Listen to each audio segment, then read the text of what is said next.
আমরা history mock test 18 নিয়ে আলোচনা করছি। আধুনিক ভারতের ওপরে মোট 20টি প্রশ্ন আছে, 20 নম্বরের পরীক্ষা এবং সময় হচ্ছে 10 মিনিট। এই মক টেস্টগুলি প্রতিটি চাকরি পরীক্ষার জন্যই অত্যন্ত গুরুত্বপূর্ণ। রাজ্য ও কেন্দ্র সরকারের বিভিন্ন চাকরি পরীক্ষাতে যেসব প্রশ্নগুলি একাধিকবার এসেছে সেই সব প্রশ্নগুলি নিয়েই এই মক টেস্টগুলি তৈরি করা হচ্ছে। তাই একটিও স্কিপ না করে অবশ্যই শেষ পর্যন্ত মনোযোগ সহকারে পর্বটি দেখবে এবং শেষে কমেন্ট করে জানাবে যে তোমাদের স্কোর কত হচ্ছে। ঠিক আছে, তাহলে আজকের পর্বটি শুরু করা যাক। আজকের পর্বের প্রথম প্রশ্ন, যে বিরাজিস কাদের কে ছিলেন? অপশান এ হায়দ্রাবাদের নিজাম, অপশান বি অযোধ্যার নবাব, অপশান সি মুঘল সম্রাট, নাকি অপশান ডি বাংলার নবাব? তাহলে কোনটি সঠিক উত্তর হবে? এখানে সঠিক উত্তরটি হয়ে যাচ্ছে অপশান বি অযোধ্যার নবাব। ঠিক আছে, আচ্ছা এই প্রশ্নগুলি কিন্তু অবশ্যই তোমরা গুরুত্ব সহকারে দেখবে, কারণ প্রশ্নগুলি বিভিন্ন পরীক্ষাতে কিন্তু একাধিকবার এসেছে। ঠিক আছে, তাই প্রতিটি প্রশ্নই কিন্তু গুরুত্বপূর্ণ। প্রশ্ন 2, কুকা আন্দোলন কোন রাজ্যের সঙ্গে সম্পর্কিত? Option A Assam, option B Bangla, option C Punjab, নাকি অপশান ডি মহারাষ্ট্র? তাহলে কুকা আন্দোলন কোন রাজ্যের সঙ্গে সম্পর্কিত? এখানে সঠিক উত্তরটি হয়ে যাচ্ছে অপশান সি পাঞ্জাব। ঠিক আছে, আচ্ছা পরবর্তী প্রশ্নে যাওয়ার আগে তোমরা যারা এখনও আমাদের Telegram channel mock care for জবে যুক্ত হওনি তারা অবশ্যই যুক্ত হয়ে যাও, কারণ এখানে রাজ্য ও কেন্দ্র সরকারের বিভিন্ন পরীক্ষার গুরুত্বপূর্ণ ফ্রি মক টেস্ট আমরা পোস্ট করে থাকি। ঠিক আছে, আর যারা এখনও আমাদের ইউটিউব চ্যানেলটি সাবস্ক্রাইব করনি তারা অবশ্যই সাবস্ক্রাইব করে নাও এবং পাশে থাকা বেল আইকনটি অবশ্যই ক্লিক করে রাখবে এই প্রকার আরও গুরুত্বপূর্ণ মক টেস্ট পাওয়ার জন্য। তাহলে পরবর্তী প্রশ্ন কি আছে দেখা যাক। প্রশ্ন 3, যে সাইমন কমিশনের প্রতিবেদন আবর্জনার স্তূপে নিক্ষেপ করা উচিত, এই কথা কে বলেছিলেন? Option A M K Gandhi, option B শিবস্বামী আয়ার, অপশান সি মোহাম্মদ আলী জিন্না, নাকি অপশান ডি জওহরলাল নেহরু? তাহলে কোনটি সঠিক উত্তর হবে? এখানে সঠিক উত্তরটি হয়ে যাচ্ছে অপশান বি শিবস্বামী আয়ার। ঠিক আছে, আচ্ছা পরবর্তী প্রশ্ন তাহলে কি আছে দেখা যাক। প্রশ্ন 4, কোন যুদ্ধের মধ্যে দিয়ে ভারতে ব্রিটিশ শাসনের সর্বময় কর্তৃত্ব শুরু হয়? অপশান এ পলাশির যুদ্ধ 1757 খ্রিস্টাব্দ, অপশান বি বক্সারের যুদ্ধ 1764 খ্রিস্টাব্দ, অপশান সি তৃতীয় মহীশূর যুদ্ধ 1790 থেকে 92 খ্রিস্টাব্দ, নাকি অপশান ডি চতুর্থ মহীশূর যুদ্ধ 1799 খ্রিস্টাব্দ? তাহলে কোনটি সঠিক উত্তর হবে? এখানে সঠিক উত্তরটি হয়ে যাচ্ছে অপশান বি বক্সারের যুদ্ধ 1764 খ্রিস্টাব্দ। ঠিক আছে, আচ্ছা পরবর্তী প্রশ্ন তাহলে দেখা যাক। প্রশ্ন 5, হিন্দু ও মুসলমানদের জন্য পৃথক ভোটার নির্বাচনের বিধান কোন আইনে করা হয়েছিল? অপশান এ ভারত শাসন আইন 1935, অপশান বি মন্টেগু চেমসফোর্ড শাসন সংস্কার আইন, অপশান সি মল্লেমিন্টো শাসন সংস্কার আইন, নাকি অপশান ডি মাউন্ট ব্যাটেন পরিকল্পনা? তাহলে কোনটি সঠিক উত্তর হবে? কোন সংস্কার আইনের মাধ্যমে হিন্দু মুসলমানদের জন্য পৃথক নির্বাচনের ব্যবস্থা করা হয়েছিল? এখানে সঠিক উত্তরটি হয়ে যাচ্ছে তাহলে অপশান সি মল্লেমিন্টো শাসন সংস্কার আইন 1909। ঠিক আছে, 1909 সালে কিন্তু এই মল্লেমিন্টো শাসন সংস্কার আইন প্রবর্তন করা হয়েছিল। 6, স্বরাজ পার্টির প্রধান নেতারা ছিলেন? Option A Vithalbhai J Patel ও doctor Ansari, option B M N Roy ও Muzaffar Ahmed, option C B R Ambedkar ও পি সি যোশী, নাকি অপশান ডি মতিলাল নেহেরু ও সি আর দাস? তাহলে কোনটি সঠিক উত্তর হবে? এখানে সঠিক উত্তরটি হয়ে যাচ্ছে অপশান ডি মতিলাল নেহেরু ও সি আর দাস। আচ্ছা 1923 সালে এই স্বরাজ্য পার্টি প্রতিষ্ঠিত হয়েছিল। ঠিক আছে, আচ্ছা পরবর্তী প্রশ্ন। প্রশ্ন 7, ভারতীয় জাতীয় কংগ্রেসের প্রতিষ্ঠাতা ছিলেন? Option A O Hume, option B Balgangadhar Tilak, option C Motilal Nehru, নাকি অপশান ডি সুরেন্দ্রনাথ ব্যানার্জি? তাহলে কোনটি সঠিক উত্তর হবে? এখানে সঠিক উত্তরটি হয়ে যাচ্ছে option A O Hume.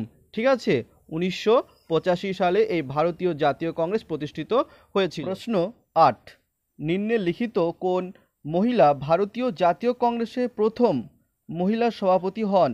Option A Annie Besant, option B Mirabehn, option C Sarojini Naidu, নাকি অপশান ডি সরলা দেবী চৌধুরানী। তাহলে এখানে সঠিক উত্তরটি হয়ে যাচ্ছে option A Annie Besant. Annie Besant ছিলেন ভারতীয় জাতীয় কংগ্রেসের প্রথম মহিলা সভাপতি। ঠিক আছে।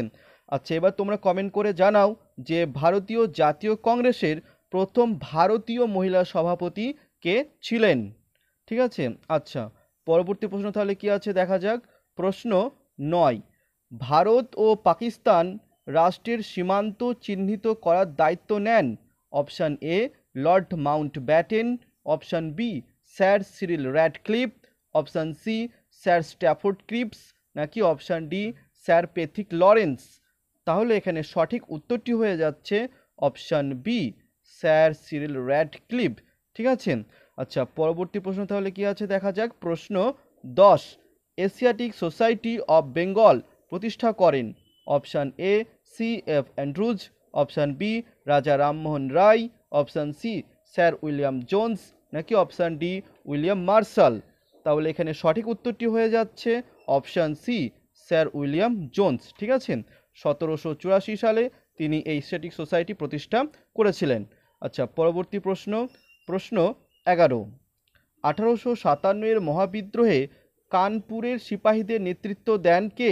অপশান এ তাঁতিয়া টুপি, অপশান বি রানী লক্ষ্মীবাই, অপশান সি নানা সাহেব, নাকি অপশান ডি কুনওয়ার সিং। তাহলে কোনটি সঠিক উত্তর হবে? এখানে সঠিক উত্তরটি হয়ে যাচ্ছে অপশান সি নানা সাহেব। আচ্ছা, হিস্ট্রি প্লেলিস্টের লিঙ্ক ডেসক্রিপশনে দিয়ে রেখেছি, তোমরা সেখান থেকে অবশ্যই দেখে নিতে পারো। প্রশ্ন 12, নিম্নে উল্লেখিত কোন প্রশাসক বঙ্গভঙ্গ রদ করেন? Option A Lord Hardinge, option B Lord Minto, option C Lord Curzon, নাকি অপশান ডি লর্ড চেমসফোর্ড। তাহলে কোনটি সঠিক উত্তর হবে? এখানে সঠিক উত্তরটি হয়ে যাচ্ছে অপশান এ লর্ড হার্ডিঞ্জ। ঠিক আছে। লর্ড হার্ডিঞ্জ বঙ্গভঙ্গ রদ করেছিলেন। তাহলে বঙ্গভঙ্গ কার্যকর করেছিলেন কে? সঠিক উত্তরটি হয়ে যাবে তখন লর্ড কার্জন। আচ্ছা, পরবর্তী প্রশ্ন তাহলে কি আছে দেখা যাক। প্রশ্ন 13, জালিয়ানওয়ালাবাগ হত্যাকাণ্ড হয় অপশান এ অমৃতসরে, অপশান বি দিল্লিতে, অপশান সি জলন্ধরে, নাকি অপশান ডি লাহোরে। তাহলে কোনটি সঠিক উত্তর হবে? এখানে সঠিক উত্তরটি হয়ে যাচ্ছে পাঞ্জাবের অমৃতসরে। অপশান এ সঠিক উত্তর। আচ্ছা, পরবর্তী প্রশ্ন তাহলে কি আছে দেখা যাক। প্রশ্ন 14, ক্রিপস মিশন প্রস্তাব একটি ফেল করা ব্যাংকের উপর আগামী দিনের চেকের মতো। এই উক্তিটি কার? Option A Sardar Vallabhbhai Patel, option B Mahatma Gandhi, option C Subhash Chandra Bose, নাকি অপশান ডি জওহরলাল নেহরু। তাহলে কোনটি সঠিক উত্তর হবে? এখানে সঠিক উত্তরটি হয়ে যাচ্ছে অপশান বি মহাত্মা গান্ধী। ঠিক আছে। তাহলে পরবর্তী প্রশ্ন কি আছে দেখা যাক। প্রশ্ন 15, পাকিস্তান প্রস্তাবটির জনক কে? Option A Asaf Ali, option B Mohammad Ali Jinnah, option C H S Suhrawardy, নাকি অপশান ডি চৌধুরী রহমত আলী। তাহলে কোনটি সঠিক উত্তর হবে? এখানে সঠিক উত্তরটি হয়ে যাচ্ছে অপশান ডি চৌধুরী রহমত আলী। ঠিক আছে। চৌধুরী রহমত আলী তার যে নাও অর নেভার এই পুস্তিকাটিতেই, এই বইটিতেই প্রথম পাকিস্তান এই কথাটি ব্যবহার করেন। ঠিক আছে। তো তার জন্যই কিন্তু তাকে পাকিস্তান প্রস্তাবের জনক বলা হয়। আচ্ছা, তাহলে এবার 16 নম্বর প্রশ্ন কি আছে দেখা যাক। যে ভারতীয় জাতীয় কংগ্রেস ভারতীয়দের এক আনুবীক্ষণিক সংখ্যালঘিষ্ঠ অংশের প্রতিনিধিত্ব করে, এই বক্তব্য কে পোষণ করতেন? Option A Lord Curzon, option B Lord Elgin, option C Lord Lansdowne, নাকি অপশান ডি লর্ড ডাফরিন। তাহলে কোনটি সঠিক উত্তর হবে? এখানে সঠিক উত্তরটি হয়ে যাচ্ছে অপশান ডি লর্ড ডাফরিন। প্রশ্ন 17, ঘড়ির কাঁটা যখন মধ্যরাত ছোঁবে, যখন গোটা পৃথিবী ঘুমন্ত, ভারতবর্ষ সেই সময়ে জীবন ও স্বাধীনতার স্পর্শে জেগে উঠবে, এই মন্তব্য করেন কে? Option A Lord Mountbatten, option B doctor Rajendra Prasad, option C Jawaharlal Nehru, নাকি অপশান ডি উপরের কেউই নন। তাহলে কোনটি সঠিক উত্তর হবে? এখানে সঠিক উত্তরটি হয়ে যাচ্ছে অপশান এ জওহরলাল নেহেরু। ঠিক আছে। আচ্ছা, তাহলে পরবর্তী প্রশ্ন কি আছে দেখা যাক।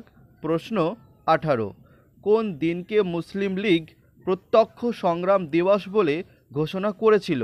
Option A 3 September 1946, option B 16 August 1946, option C 16 May 1946, নাকি অপশান ডি 4 ডিসেম্বর 1946?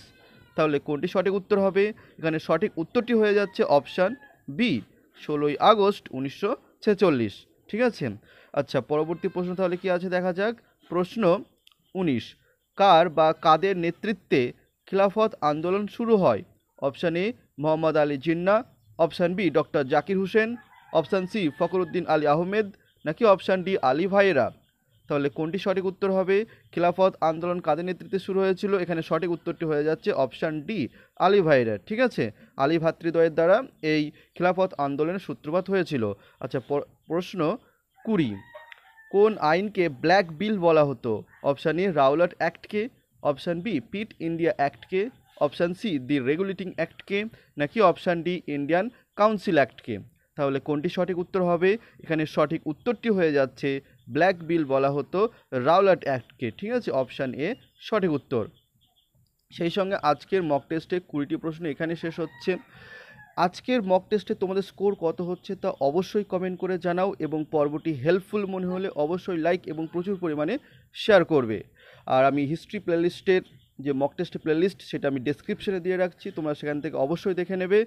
আর এই প্রকার আরও গুরুত্বপূর্ণ মক টেস্ট পাওয়ার জন্য আমাদের ইউটিউব চ্যানেলটি অবশ্যই সাবস্ক্রাইব করে নাও এবং পাশে থাকা বেল আইকনটি অবশ্যই ক্লিক করে রাখবে। আর আমি টেলিগ্রাম চ্যানেলের লিঙ্ক ডেসক্রিপশনে দিয়ে রেখেছি, তোমরা সেখান থেকে আমাদের টেলিগ্রাম চ্যানেলও যুক্ত হয়ে যেতে পারো। তাহলে দেখা হচ্ছে নেক্সট পর্বে।